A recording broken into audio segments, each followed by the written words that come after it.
A very good morning to all of you. আজি আমি কেইবাটাও ইন্টাৰেষ্টিং কথা ডিসকাস কৰিম। প্ৰথমটো হৈছে विकसित भारत guarantee for रोजगार and आजीविका मिशन। ইয়াক আগতে আমি জানিছিলো MNREGA বুলি। MNREGAটোৰ হলনি এতিয়া নতুন এখন আইন আহিছে, সেইখনক আমি VBG रामजी বুলিও কৈছে। Okay, विकसित भारत guarantee for रोजगार and आजीविका मिशन। আৰু ইয়াক এতিয়া কাৰ্যকৰী কৰা হ'ব সমগ্ৰ ভাৰতত, সমগ্ৰ দেশত 1 জুলাই 2026 পৰা। এই যিখন আঁচনি আছে, এই আঁচনিখনৰ বিষয়ে জনাটো অতি গুৰুত্বপূৰ্ণ, কাৰণ ই আমাৰ গ্ৰামাঞ্চলত বাস কৰা বহু লোকক ইয়াৰ দ্বাৰা প্ৰভাৱিত হয়। আৰু মিনিষ্ট্ৰি অফ ৰুৰেল ডেভেলপমেণ্ট যেতিয়াই যিকোনো স্কিম আপোনালোকে পঢ়িব, সেই স্কিমটো কোনটো মন্ত্ৰালয়ে পৰিচালনা কৰে সেই কথা জানিব লাগিব। আৰু সেয়া এই ক্ষেত্ৰত VBG ৰামজীৰ যিখন স্কিম আছে, এইখন হৈছে এখন flagship scheme of ministry of rural development, আটাইতকৈ এখন গুৰুত্বপূৰ্ণ আঁচনি, যাতে আমাৰ ভাৰতৰ গ্ৰামাঞ্চলত যিসকল লোক বাস কৰে তেওঁলোকক যাতে কৰ্মসংস্থাপনৰ সুবিধাটো প্ৰদান কৰিব পৰা যায়। এই কৰ্মসংস্থাপনৰ কথা ওপৰত যে গুৰুত্ব আৰোপ কৰিব লাগে চৰকাৰে, সেই কথা আমাৰ সংবিধানত উল্লেখ কৰিছে। আমাৰ সংবিধানৰ DPSP directive principles of state policy, এই ডাইৰেক্টিভ প্ৰিন্সিপলছ অফ ষ্টেট পলিচিত আমাৰ পাৰ্ট 4 অফ দ্য কনষ্টিটিউশ্যনত আমাৰ সংবিধানত এইটো কথা উল্লেখ কৰিছে যে চৰকাৰে কেনেধৰণৰ কাম কৰিব লাগে তাৰ কিছু নিৰ্দেশনা ইয়াতে দিছে। আৰু এতিয়া এই আৰ্টিকল 41ত কি কথা উল্লেখ কৰিছে? ৰাইট টু ৱৰ্কৰ কথা উল্লেখ কৰিছে। তাৰমানে প্ৰত্যেকজন ব্যক্তিয়ে যাতে কৰ্মসংস্থাপন লাভ কৰিব পাৰে তাৰ বিষয়ে উল্লেখ কৰিছে। সেইকাৰণে গভৰ্ণমেণ্টে ইয়াৰ আগতো MNREGA আনিছিলে আৰু এতিয়া VBG ৰামজী এই আঁচনিখন আনিছে। এতিয়া এইখন আঁচনি এইটো কাৰণে গুৰুত্বপূৰ্ণ কাৰণ আমি জানো আমাৰ ভাৰতবৰ্ষৰ অধিকাংশ লোক আমাৰ ৰুৰেল এৰিয়াজ বা আমাৰ গ্ৰামাঞ্চলত বাস কৰে। আৰু আমি জানো যিমান ডাঙৰ ডাঙৰ ইণ্ডাষ্ট্ৰিজ হওক, বেলেগ বেলেগ কৰ্মসংস্থাপন দিব পৰা যিবিলাক প্ৰতিষ্ঠান থাকে, সেই প্ৰতিষ্ঠানসমূহ আমি বেছিভাগ ক'ত দেখোঁ? চহৰ বা নগৰ অঞ্চলত দেখোঁ। কিন্তু যদি বেছিভাগ আমাৰ মানুহ গ্ৰামাঞ্চলত বাস কৰে, তেওঁলোকে কৰ্মসংস্থাপন কেনেকৈ লাভ কৰিব তেনেহ'লে? তাৰ বাবে চৰকাৰে এই ধৰণৰ আঁচনি আনে যাতে তেওঁলোকক কৰ্মসংস্থাপন দিবৰ কাৰণে, সেই সুবিধা দিবৰ কাৰণে চৰকাৰে কিছু পদক্ষেপ আগবঢ়াই দিয়ে। আৰু সেই অনুসৰি VBG ৰামজীৰ এই আঁচনিখন অনা হৈছে। আৰু এই আঁচনিখনত কি আছে সেই কথা আমি আলোচনা কৰিম। VBG ৰামজী আমি ইতিমধ্যে কথা পাতিলোঁ যে MNREGA যিখন আঁচনি আছিলে, এই আইনখনক ৰিপ্লেচ কৰিছে। আৰু এমপ্লয়মেণ্ট গেৰেণ্টি আগতে কিমান দিনৰ আছিলে? MNREGA যেতিয়া চলি আছিলে তেতিয়া MNREGAয়ে এইটো প্ৰমিছ কৰিছিলে, এই কথা দিছিলে যে প্ৰত্যেকজন গ্ৰামাঞ্চলত বসবাস কৰা লোকক 100 দিনৰ কৰ্মসংস্থাপন দিয়া যাব। এতিয়া সেই 100 দিনৰ পৰা 125 দিনলৈ বৃদ্ধি কৰা হৈছে, যাতে আমাৰ গ্ৰামাঞ্চলত বসবাস কৰা যিসকল লোক আছে তেওঁলোকে জীৱিকা অৰ্জন কৰিব পাৰে। ইনফ্ৰাষ্ট্ৰাকচাৰ আৰু এওঁলোকৰ পৰা যি কাম আদায় কৰা হ'ব তাৰ দ্বাৰা আমাৰ গ্ৰামাঞ্চলত ৰাস্তা বনোৱাই হওক বা এনেকুৱা ধৰণৰ কিবা কাম কৰাই হওক, তাৰ দ্বাৰা আমাৰ গ্ৰামাঞ্চলৰ অৰ্থনীতিত এটা বিকাশৰ, আমি প্ৰগতিৰ এটা ধাৰা আনিব পাৰি। আৰু ইয়াৰ দ্বাৰা প্ৰডাক্টিভ এমপ্লয়মেণ্ট আমাৰ গ্ৰামাঞ্চলৰ লোকসকলে পাব। এতিয়া কিছুমান কথা, এইখন আঁচনি যিহেতু মন্ত্ৰালয়টো কি হয়? মন্ত্ৰালয়টো হয় মিনিষ্ট্ৰি অফ ৰুৰেল ডেভেলপমেণ্ট। সেইকাৰণে এই আঁচনিখন আমাৰ গ্ৰামাঞ্চলৰ কাৰণে বিশেষ। তাৰমানে আমাৰ চহৰ অঞ্চলতো যদি এজন ব্যক্তিয়ে কাম বিচাৰি আছে তেনেহ'লে এই আঁচনিৰ দ্বাৰা সেই মানুহজনক কৰ্মসংস্থাপন দিয়া নহ'ব। কেৱল যিসকল লোক গ্ৰামাঞ্চলত বাস কৰে তেওঁলোককহে এই আঁচনিৰ দ্বাৰা কৰ্ম দিয়া হ'ব, কাম কৰাৰ সুবিধা দিয়া হ'ব। এতিয়া গুৰুত্বপূৰ্ণ কথা কিছুমান ডিছকাছ কৰিবলগীয়া আছে যে আমাৰ গ্ৰামাঞ্চলত বাস কৰা যদি এজন মধ্যবিত্ত শ্ৰেণীৰ বা ধনী শ্ৰেণীৰ এজন ব্যক্তিয়ে কাম বিচাৰে, এই আঁচনিৰ অধীনত পাবনে নাপাব এতিয়া তেনে কোনো কথা কোৱা নাই যে কেৱল BPL হলেহে এই আঁচনিৰ কাম পাব পাৰে যিকোনো ব্যক্তি যদি কাম বিচাৰে তেনেহলে এই আঁচনিৰ দ্বাৰা তেওঁ সেই কাম লাভ কৰিব পাৰে এটো অতি গুৰুত্বপূৰ্ণ এটো কাৰণে আমি যেতিয়া বিবিজি ৰামজি বা এমএনৰেগাৰ কথা ভাবো তেতিয়া আমাৰ মনলৈ সেই দুখীয়া শ্ৰেণীৰ লোকসকলৰ কথাহে আহে কিন্তু চৰকাৰে এই আঁচনিখনত কাকো সেই বৈষম্য কৰা নাই যে এটা শ্ৰেণীৰ লোককহে এইটো আঁচনিৰ অন্তৰ্ভুক্ত কৰা হ'ব সেই কাৰণে কাক দিয়া হয় আৰু কাক দিয়া নহয় এই কথা বস্তু এইখিনি বস্তু আমি ভালকৈ জানিব লাগে যদিহে আমি পৰীক্ষাত ভালকৈ লিখিব পাৰো আৰু এই আঁচনিৰ বিষয়ে আমি ক্লাৰিটি আমাৰ নিজৰ মনতো ৰাখিব পাৰো এতিয়া এমএনৰেগাৰ অবজেক্টিভটো আমি ইতিমধ্যে কথা পাতিলো যে এটা লিগেল গ্যাৰান্টি আইনৰ জৰিয়তে আমাৰ গ্ৰামাঞ্চলত বসবাস কৰা লোকসকলে কৰ্মসংস্থাপন পাবই তাৰ এটা গ্যাৰান্টি দিছে চৰকাৰে আৰু আগতে এমএনৰেগাত কি আছিলে 100 দিনৰ সেই ৱৰ্ক গ্যাৰান্টি আছিলে ডিমান্ড ড্ৰিভেন স্কিম আছিলে আৰু গাঁও পঞ্চায়তৰ দ্বাৰা ইমপ্লিমেন্ট কৰা হৈছিলে তাৰ মানে গাঁও পঞ্চায়তে বিচাৰ কৰিব যিসকল লোকে কাৰ জব কাৰ্ড আছে আৰু কোনে কোনে কিমান দিনৰ জব এতিয়াও বা কাম এতিয়াও পাবলগীয়া আছে কথাটো কি আছিলে কিয় আমি এই ধৰণৰ স্কিম আঁচনি চৰকাৰে আনিছিলে বা এতিয়াও লৈ আহিছে সেইটো হৈছে আমি জানো আমি এতিয়াও পভাৰ্টি বা দৰিদ্ৰতাৰ লগত যুঁজি আছো কাৰণ বহু লোকে কাম বিচাৰিও কাম নাপায় যেটো কাৰণত তেওঁলোকৰ আয় নহয় আৰু ৰুৰেল ইনকাম বহুত কম হৈ থাকে সেইবিলাক যিবিলাক আমাৰ সমস্যা মৌলিক সমস্যা এই মৌলিক সমস্যাবিলাক দূৰ কৰিবৰ কাৰণে এই আঁচনিবিলাক অনা হৈছিলে এতিয়া বিবিজি ৰামজি যিখন বিকশিত ভাৰত আমাৰ গ্ৰামীণ আজীৱিকা যিটো স্কিম আহিছে এটো 125 দিনৰ গ্যাৰান্টিড ৱৰ্ক থাকিব আৰু যিটো পইচা বা যিটো তেওঁলোকৰ আয় হ'ব হেতু ডাইৰেক্টলি তেওঁলোকৰ বেংক একাউণ্টত যাব ডিবিটিৰ দ্বাৰা টাইমলি তেওঁলোকক সেই ৱেজ বা মজুৰি দিয়া হ'ব unemployment allowance if work not provided যদি কোনোবাই এই কাম নাপায় তেনেহলে তেওঁলোকক সেই কাম নিদিয়াৰ কাৰণে বা তেওঁলোকে কৰ্মসংস্থাপন নোপোৱাৰ কাৰণে তেওঁলোকক unemployment allowance আমাৰ কিন্তু দিয়া নহয় দিয়া হ'ব continued registration at gram panchayat level গ্ৰাম পঞ্চায়তৰ স্তৰতে এই পঞ্জীকৰণ কৰা হ'ব বা যিসকলে কাম বিচাৰিছে তেওঁলোকক ৰেজিষ্টাৰ কৰা হ'ব এমএনৰেগাৰ পৰা এটা ট্ৰানজিশন আমি দেখিবলৈ পালো ওকে আৰু এই ৰিফৰ্মটো কিয় ইম্পৰ্টেন্ট আছিল কাৰণ আমি ৰুৰেল এৰিয়াত এতিয়া আমি ট্ৰান্সফৰমেশন সম্পূৰ্ণৰূপে কৰিব পৰা নাই এতিয়া ৰুৰেল এৰিয়াত আমি কৰ্মসংস্থাপন বহু লোকক দিব পৰা নাই সিজনেল আনএমপ্লয়মেন্ট ডিসগাইজড আনএমপ্লয়মেন্ট এনে ধৰণৰ বহুত নিবনুৱা সমস্যা আমি দেখিবলৈ পাওঁ আৰু আমি গ্ৰামাঞ্চলত ইনফ্ৰাষ্ট্ৰাকচাৰ বা আন্তঃগাঁথনি ভাল কৰিবৰ কাৰণে এনে ধৰণৰ স্কিমৰ দ্বাৰা বহুত সুবিধা হয় প্ৰডাক্টিভিটি ভাল হয় আৰু ইনকাম সিকিউৰিটিও বাহে ৰুৰেল ডিমান্ডত মানে চাহিদা বৃদ্ধি হয় আৰু বেছিভাগ আমি দেখো যে মহিলাসকলে পাৰ্টিসিপেট কৰে এসেট ক্ৰিয়েচন হয় সেই কাৰণে এইখিনিৰ দ্বাৰা আমি বহুখিনি সমস্যা দূৰ কৰিব পাৰো কিন্তু ইয়াৰ লগতে কিছুমান চ্যালেঞ্জেসও আছে এই যে গ্যাৰান্টিটো দিম বুলি ক'লে চৰকাৰে এটা চৰকাৰে তাৰ বিনিময়ত কামৰ বিনিময়ত পইচা দিব লাগিব আৰু চৰকাৰে যেতিয়াই কিবা নহয় স্কিম ফ্ৰী স্কিম মানে এনেকুৱা অৰুণোদয় স্কিমে হওক বা সৰকাৰি চাকৰি হওক যেতিয়া হে পেমেন্ট দিবলগীয়া হয় তেতিয়া সৰকাৰৰ লায়াবিলিটি বাঢ়ি যায় আৰু তাৰ কাৰণে ফিস্কেল বাৰ্ডেন বা সৰকাৰৰ আমাৰ যি ৰাজকোষ আছে সেই ৰাজকোষত এটা ডাঙৰ মানে বাৰ্ডেন হিচাপে আহি পৰে ডিলিট পেমেন্টছৰ কেতিয়াবা সমস্যা আহে ডিজিটেল ডিভাইড থাকে বহুতৰে বেংক একাউণ্ট নাথাকে এই ডিজিটেলি কথাবিলাক নাজানে আৰু stronger level local governance আমি এতিয়াও জানো যে আমাৰ যি পঞ্চায়ত লেভেলত আমাৰ যি গভৰ্নেন্স চলে বা আমাৰ কাৰ্যনিৰ্বাহ কৰা যি সকল লোক আছে তেওঁলোকে এতিয়াও বহুখিনি কাম কৰিবলগীয়া আছে ফান্ডস ফাংশনাৰিজ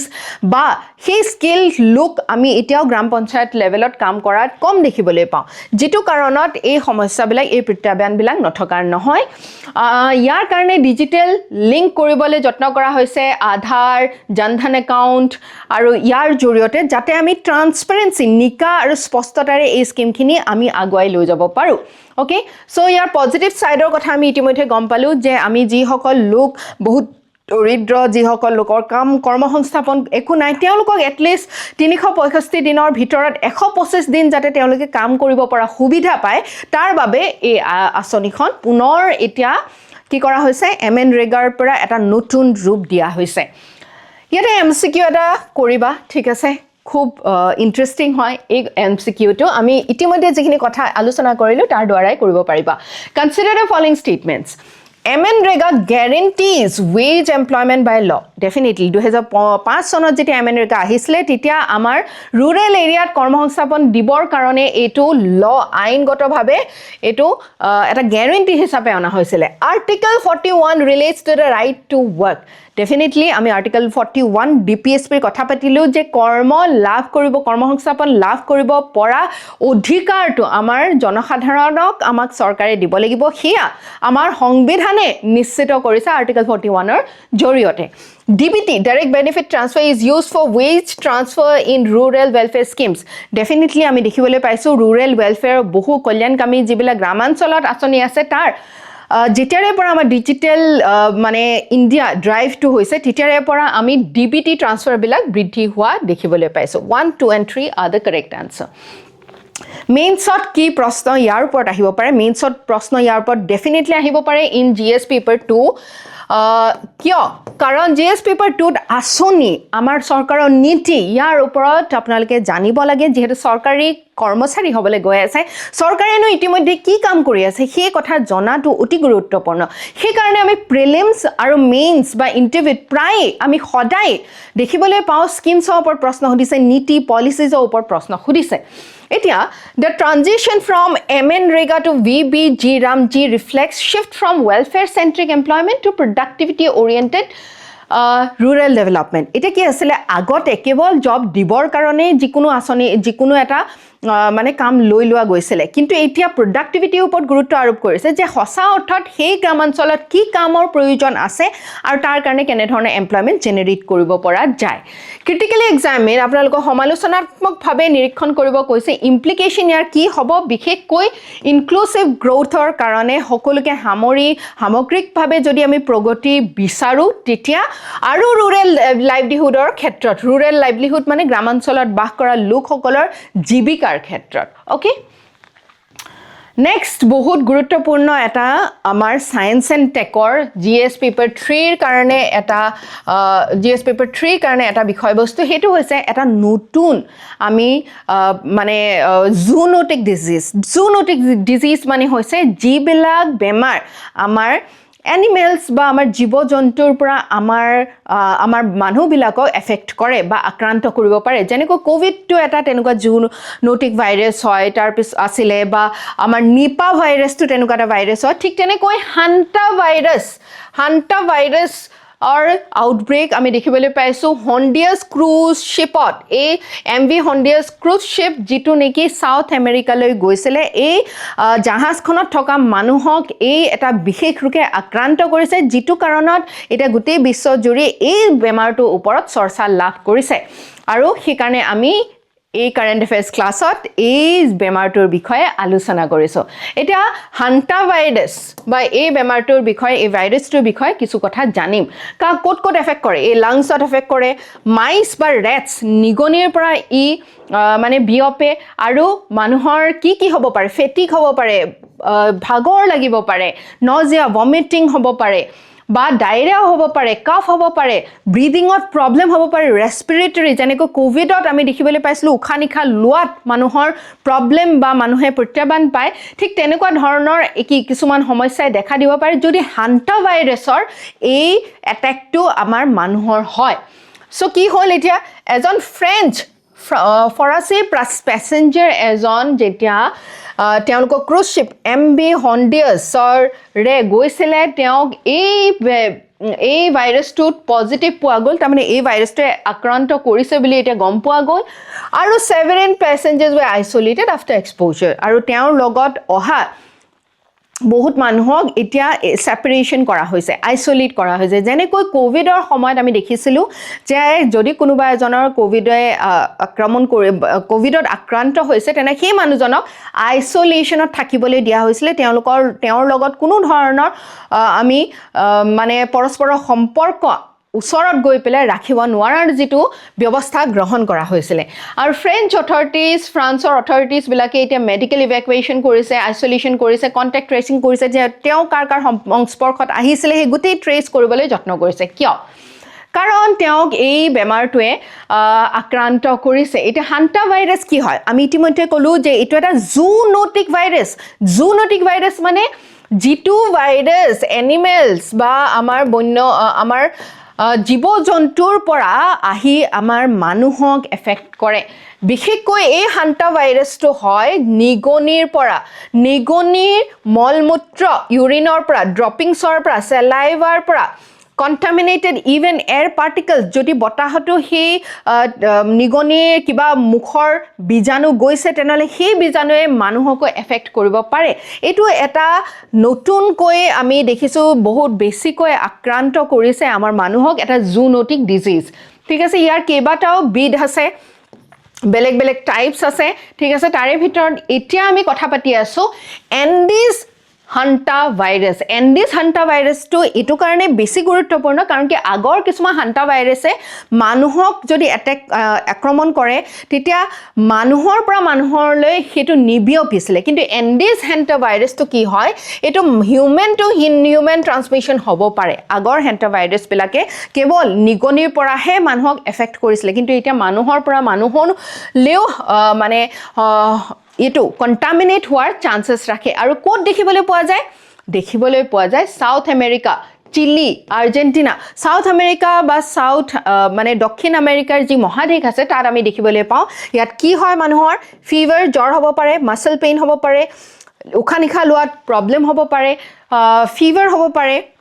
ফেটিক অনুভৱ কৰিব পাৰে দুৰ্বল অনুভৱ কৰিব পাৰে ভাগৰু অনুভৱ কৰিব পাৰে হেডেক হ'ব পাৰে মূৰৰ বিষ বডি পেইন উশাহ নিশাহ লোৱাত ৰেসপিৰেটৰি ফেইলিয়াৰ হৈ যাব পাৰে আৰু কিবা কাৰণ বেছি হোৱাৰ ক্ষেত্ৰত একেবাৰে মানুহ ঢুকাবও পাৰে সেই কাৰণে এটা গুৰুত্বপূৰ্ণ যে ইয়াক কেনেকৈ আমি ট্ৰিট কৰিম ইয়াৰ কি উপায় আছে যে এই ৰোগৰ পৰা আমি বাচিম এটা কথা হল যে কোনো এন্টিভাইৰেল কিউৰ নাই তাৰ মানে আমি ইয়াৰ কোনো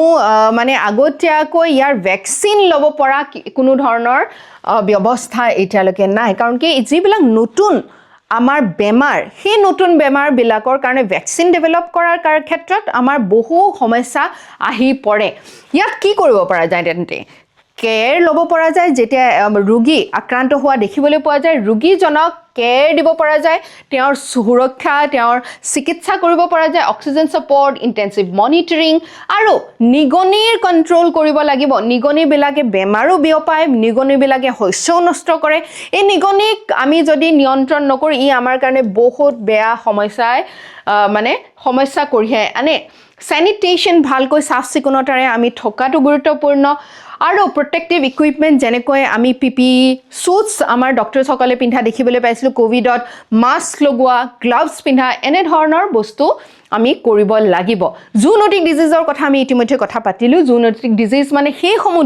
সমূহ ৰোগ যিবিলাক আমাৰ জীৱ জন্তুৰ পৰা আমাৰ মানুহক এফেক্ট কৰিব পাৰে কেনেকুৱা বেমাৰ যেনেকৈ কোভিডটো আমি দেখিছিলো যে এই ৰোগটো আমাৰ যিবিলাক জীৱ-জন্তু আছে প্ৰথম জীৱ-জন্তুৰ পৰাই আমাৰ মানুহক এফেক্ট কৰা দেখিবলৈ পোৱা গৈছিল নিপা ভাইৰাছটো আমাৰ বাদুলিৰ পৰা মানে বিয়পা এটা বেমাৰ হয় ঠিক তেনেকৈ ইবোলা বাৰ্ড ফ্লু আৰু হেন্টা ভাইৰাছটো হয় এটা আপোনালোকৰ সিম্পল কোৱেশ্চন আহিব পাৰে যে ইয়াৰে ভিতৰত কোন কেইটা আমাৰ জুনোটিক ডিজিজ হয় উলিয়াবলে এমসিকিউ আহিব পাৰে সেই কাৰণে আপুনি জানিব লাগিব যে এটো হেন্টা ভাইৰাছটো এটা ভাইৰেল ডিজিজ হয় ভাইৰাছৰ পৰা সংক্ৰাত্মক হোৱা এটা ডিজিজ হয় বেমাৰ হয় তাৰ লগতে ইয়াৰ কোনো ভ্যাকচিন নাই আৰু ই এটা জুনোটিক ডিজিজ হয় মানে এটো এটা আমাৰ মানুহৰ লৈ বিয়পা এটা জীৱ-জন্তুৰ পৰা বিয়পা এটা বেমাৰ হয় ওকে So, এটা MCQ আপোনালোকে কৰিবলৈ যত্ন কৰিব. Consider the following statements regarding hantavirus. Hantavirus is primarily spread through rodents. Rodents মানে নিগনি আমাৰ চিকা এনে ধৰণৰ এন্দুৰ এইবিলাক যিবিলাকক আমি rodents বুলি কওঁ তেওঁলোকৰ পৰা বিয়পা সংক্ৰাত্মক হোৱা এটা বেমাৰ. And this virus has shown limited human to human transmission. Yes, and this virus এটা নতুন hantavirus যিটোৱে আমাৰ কেৱল rodent বা নিগনিৰ পৰা মানুহক হয় নহয় মানুহৰ সংস্পৰ্শত যদি বেলেগ এজন মানুহ আহে তেতিয়া সেই মানুহজনৰো হ'ব পৰা ক্ষমতা ৰৈ যায়. Hantavirus infections always affect only the respiratory system. এই যেটো সেন্টেন্স এই সেন্টেন্সটো অকনমান গণ্ডগোলীয়া ইয়াত কৈছে always কেৱল সদায় affect only the respiratory system নহয় respiratory system to definitely hantavirus affect কৰে কিন্তু কেৱল respiratory system নহয় অন্য বহুকিটা আমাৰ অংগত বা অন্য বহুখিনি সিস্টেমত আমাক এফেক্ট কৰিব পাৰে so 1 and 2 is the correct answer ইয়াৰে ওপৰত GS paper 3 কি প্ৰশ্ন আহিব পাৰে Emerging zoonotic disease highlight interconnectedness of human, animal and environment health. Etia is a zoonotic disease bilak ulai ase. Yar dwara amar manuhor, amar jibojontu aru gutei poribek prokritir jitu health ase yar eta dangor samasya hisabe dekha dise.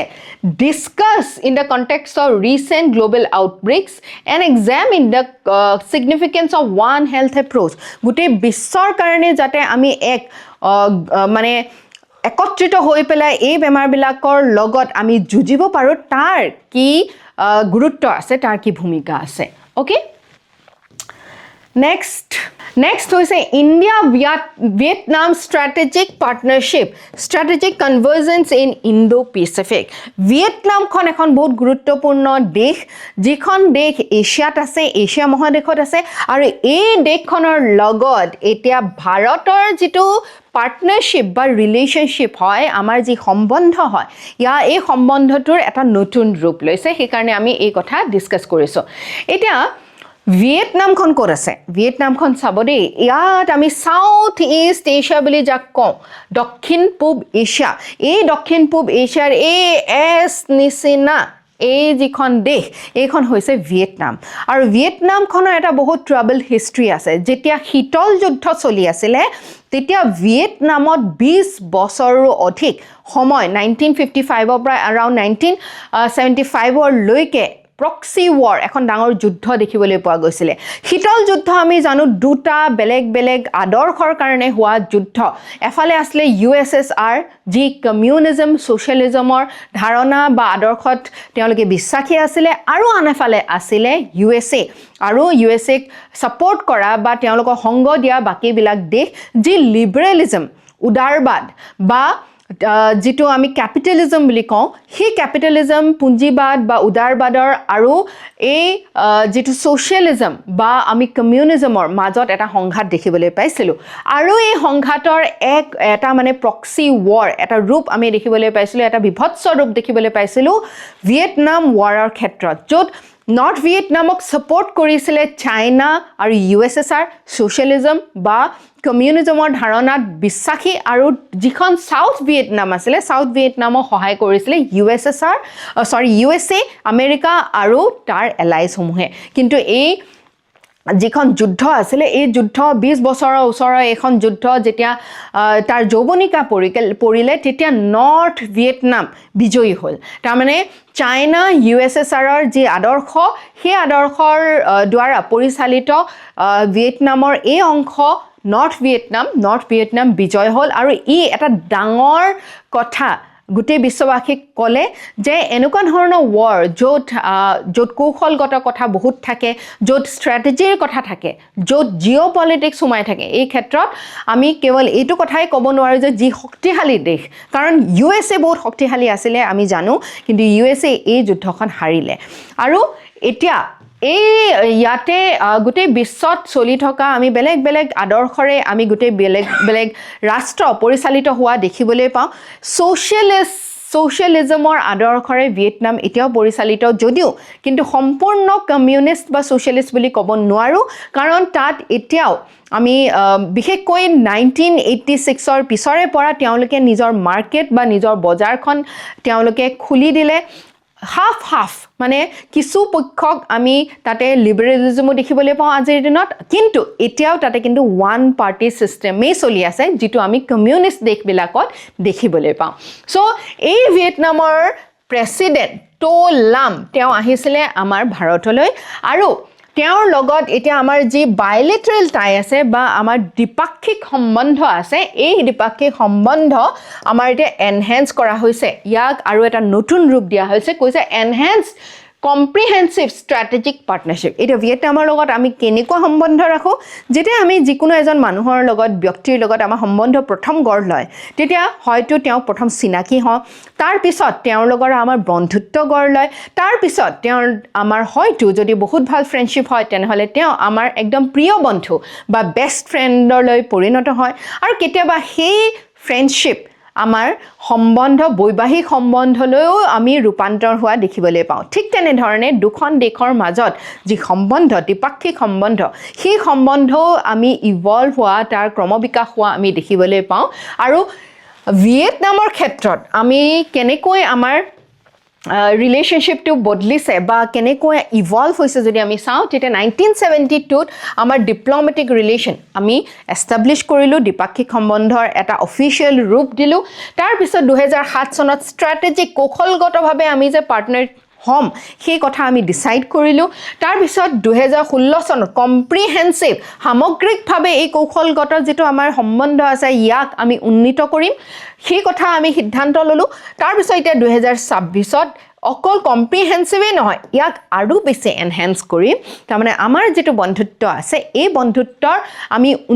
উন্নতিকৰণৰ আমি এটা ধাৰা দেখিবলৈ পাইছোঁ আৰু এইটো অতি গুৰুত্বপূৰ্ণ কাৰণ ভিয়েটনামৰ যদি আমি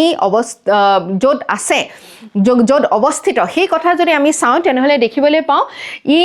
আমাৰ যিটো গ্ৰেটাৰ ইণ্ডো পেচিফিক এৰিয়া হয় তাৰে ভিতৰতে তাৰে অন্তৰ্ভুক্ত আৰু ইয়াৰ ওচৰতে আছে চাইনা সাউথ চাইনাৰ চি একেবাৰে নিচেই কাষতে আছে আৰু আমাৰ ভাৰতৰ ক্ষেত্ৰত বা যিকোনো ডাঙৰ ৰাষ্ট্ৰৰ ক্ষেত্ৰত আমি সদায় চাওঁ যে আমাৰ যিবিলাক সমুদ্ৰৰ ৰাস্তা আছে বা বাটপথ আছে বা আমাৰ ট্ৰেড বেপাৰ বাণিজ্য কৰিব পৰা সেই ৰাস্তাবিলাক আছে এই ৰাস্তাবিলাকৰ ওপৰত যাতে আমাৰ কিছু নহয় কিছু ইনফ্লুৱেঞ্চ থাকে প্ৰভাৱ থাকে আৰু যিহেতু এইখন এখন সাগৰৰ নিচেই সমীপতে থকা সাউথ চাইনাৰ চিৰ সমীপতে থকা এখন দেশ এই দেশখনৰ লগত যেতিয়া আমাৰ সম্বন্ধ সুগভীৰ হয় সুদৃঢ় হয় তেতিয়া আমি নিজৰ প্ৰভাৱ বিস্তাৰ কৰাৰ ক্ষেত্ৰতো আমাৰ ভাৰতৰ ক্ষেত্ৰতো গুৰুত্বপূৰ্ণ হৈ পৰে কাৰণ গ্লোবেল ট্ৰেড ৰুটৰ মাজত পৰে এনাৰ্জি ট্ৰান্সপৰ্টেশ্যন বা আমি তেল আমি যিকোনো বস্তু যেতিয়া আমি ট্ৰান্সপৰ্ট কৰোঁ বা আমি পঠিয়াওঁ সেই ক্ষেত্ৰত গুৰুত্বপূৰ্ণ ভূমিকা গ্ৰহণ কৰে আৰু যিবিলাক ষ্ট্ৰেটেজিক চি লেন্স আছে যে আমাৰ যুদ্ধৰ কৌশলৰ কাৰণে যিবিলাক বেপাৰ বাণিজ্যৰ বাটপথবিলাক যিবিলাক গুৰুত্বপূৰ্ণ তাৰ ওপৰত আমি কি প্ৰভাৱ ৰাখোঁ সেইটো গুৰুত্বপূৰ্ণ হৈ পৰে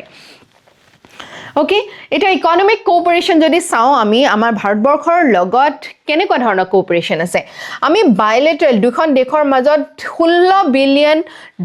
আমি লেনদেন কৰোঁ কিন্তু আমি যদি এই কথা ভিয়েটনামৰ চাইনাৰ লগত চাওঁ তেতিয়াহ'লে সেই বস্তুটো বহুত বেছি চাইনাৰ লগত 250 বিলিয়নৰো অধিক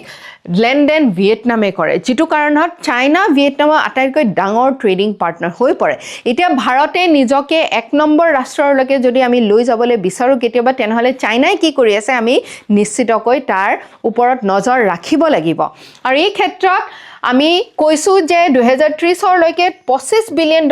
আমি লৈ যাম বিশেষকৈ আমাৰ পাৰ্টনাৰশ্বিপ আছে ইলেক্ট্ৰনিক্সত ফাৰ্মাচিউটিকেলছ ডিজিটেল পেমেণ্টছ আমি ভাৰতে যিবিলাক বস্তুৰ ওপৰত গুৰুত্ব আৰোপ কৰিছোঁ বা আমি ইয়াৰ ওপৰত এক্সপাৰ্টিজ লাভ কৰিছোঁ সেইসমূহত আমি তেওঁলোকৰ লগত strategic partnership কৰিম বিশেষকৈ rare earth mineral semiconductor renewable energy যাতে আমি এইখন দেশৰ লগত এটা ভাল দিশৰলৈকে আমাৰ সম্বন্ধটো লৈ যাব পাৰোঁ ঠিক আছে সো চ্যালেঞ্জেসও আছে এই ট্ৰেড ইমবেলেন্স আছে কানেক্টিভিটি আমাৰ পৰা যথেষ্ট দূৰত আছে ভিয়েটনামখন ডিফেন্স এক্সপোৰ্ট আমি ভিয়েটনামক ইতিমধ্যে দিছোঁ কিন্তু ডিফেন্সৰ ক্ষেত্ৰত আৰু এতিয়া চাইনাও আহি পৰিছে বেলেগ বেলেগ দেশৰ কম্পিটিশ্যনো আহি পৰিছে জিঅ'পলিটিকেল প্ৰেছাৰ আহি পৰিছে চাইনাৰ লগত খুব গভীৰ সম্পৰ্ক ভিয়েটনামৰ আছে আৰু সেইকাৰণে আমাৰ কাৰণে অসুবিধা হৈ যায় যিহেতু ভিয়েটনাম বা চাইনা আমাৰ বৰ এটা মিঠিৰ দেশ বুলি আমি ক'ব নোৱাৰোঁ ঠিক আছে সো ভাৰতে কি কৰিব লাগিব ভাৰতে আমি বিচাৰোঁ যে ইণ্ডো পেচিফিকত ষ্টেবিলিটি থাকে যিহেতু চাইনাই সাউথ চাইনা চি ওপৰত দখল কৰি আৰ্টিফিচিয়েল আইলেণ্ড বনাই তাতে পোৰ্টছ বনাই তেওঁলোকৰ দখলত বা তেওঁলোকৰ যি আধিপত্য বিস্তাৰ কৰাৰ যি লক্ষ্য তেওঁলোকে ৰাখিছে সেই লক্ষ্যত এতিয়া এইখিনি জেগা আহি পৰিছে সেইকাৰণে ইণ্ডিয়া আৰু ভিয়েটনামৰ যি সম্পৰ্ক এই সম্পৰ্ক অতি গুৰুত্বপূৰ্ণ গুৰুত্বপূৰ্ণ হৈ পৰিছে চ' আমি বিচাৰোঁ এছিয়াত কোনোবা এখন দেশৰ দবদবা থাকিব নালাগে ইয়াত মাল্টিপোলাৰ সকলোৰে একেই ধৰণৰ অধিকাৰ থাকিব লাগে আৰু এই ক্ষেত্ৰত এইবিলাক দেশৰ লগত আমাৰ সম্বন্ধ আমি কেনেকৈ গঢ়ো সেইটো গুৰুত্বপূৰ্ণ হৈ পৰে চ' নতুন নতুন আমি মানে এৰিয়াজ এক্সপ্ল'ৰ কৰিব লাগে নতুন নতুন প্ৰজেক্টছৰ লগত আমি ভিয়েটনামৰ লগত আমাৰ যি সম্পৰ্ক আছে ইয়াক সুদৃঢ় কৰিব লাগে ইয়াত এটা কুৱেশ্যন কৰিব Consider the following statements regarding Vietnam. Vietnamৰ লগত এইকেইটা সেন্টেন্স যিকেইটা দিয়া হৈছে ইয়াৰ কোনকেইটা মানে শুদ্ধ আৰু কোনটো অশুদ্ধ উলিয়াব লাগে Vietnam is a member of ASEAN definitely yes ASEAN বোলা এই গোটটোত য'ত 11-12খন দেশ আছে এই দেশকেইখনৰ ভিতৰত ভিয়েটনামো এখন ভিয়েটনাম নিয়েলাইজ দি সাউথ চাইনা সী আমি ইতিমধ্যে কথা পাতিলো সাউথ চাইনা সী একেবাৰে নিচে কাষত আৰু ভিয়েটনাম আৰু India share defence cooperation in the Indo-Pacific আমাৰ যেটো কোঅপাৰেশ্যন হয় ডিফেন্সৰ লগতে স্ট্ৰেটেজিক কোঅপাৰেশ্যন আমি ৰাখো আৰু সেই কাৰণে 1 2 and 3 is the correct answer ইয়াত মেইনছ কোৱেশ্চন দিছে India Vietnam relations have acquired greater strategic significance in the evolving Indo-Pacific order এটা Indo-Pacific order বা আমি যেনে ধৰণৰ এখন Indo-Pacific অঞ্চল বিচাৰো সেই ক্ষেত্ৰত ইণ্ডিয়া আৰু ভিয়েটনামৰ সম্বন্ধ কেনেকুৱা হয় এটো অতি গুৰুত্বপূৰ্ণ হৈ পৰিছে Discuss the major dimensions of the partnership and its importance for India's Act East policy. এই dimension আমি কি দিখত নিজৰ সম্বন্ধটো আগবঢ়াই লৈ গৈ আছো আৰু আমাৰ নিজৰ ভাৰতৰ এখন নীতি আছে Act East policy যেটো আমাৰ বিশেষকৈ দক্ষিণ পূব এছিয়াৰ দেশবিলাকৰ লগত আমাৰ সম্বন্ধ সুদৃঢ় কৰাৰ কাৰণে এই নীতি অনা হৈছিল এই ক্ষেত্ৰত এই dimensions বিলাক কিমান গুৰুত্ব বা কি গুৰুত্বপূৰ্ণ ভূমিকা গ্ৰহণ কৰে Now, আজি এটা বৰ ধুনীয়া কোট আপোনালোকৰ লগত ডিসকাস কৰিম হেতু দিছিলে কনফুচিয়াছ আছিল চাইনাৰ এজন দাৰ্শনিক এজন চীনা দাৰ্শনিক তেওঁ কৈছিলে when it is obvious that the goals cannot be reached don't adjust the goals adjust the action steps আপোনাৰ যদি লাগিছে যে যেটো লক্ষ্যৰ কাৰণে আপুনি চেষ্টা কৰি আছে সেই লক্ষ্যটো আৰু আপোনাৰ পৰা সেই লক্ষ্যত উপনীত হ'ব পৰা আৰু নাযাব আপুনি সেই লক্ষ্যটো হয়তো এৰি দিব লাগিব বা সেই লক্ষ্যটো হলনি কৰিব লাগিব তেতিয়া এটা কথা আপোনালোকে মনত ৰাখিব যে লক্ষ্য হলনি কৰাই এটা উপায় নহয় আমি কি কৰি আছো আমাৰ নিজৰ স্টেপস বা আমাৰ যি কৌশল হয়তো সেই কৌশল বা আমাৰ নিজৰ কৰ্ম হলনি কৰিলে আমি নিশ্চয় আমি নিৰ্ধাৰিত কৰা যে লক্ষ্য আছে সেই লক্ষ্যত উপনীত হ'ব পাৰিম so thank you so much with this we wrap up today's session and we will meet again in tomorrow's class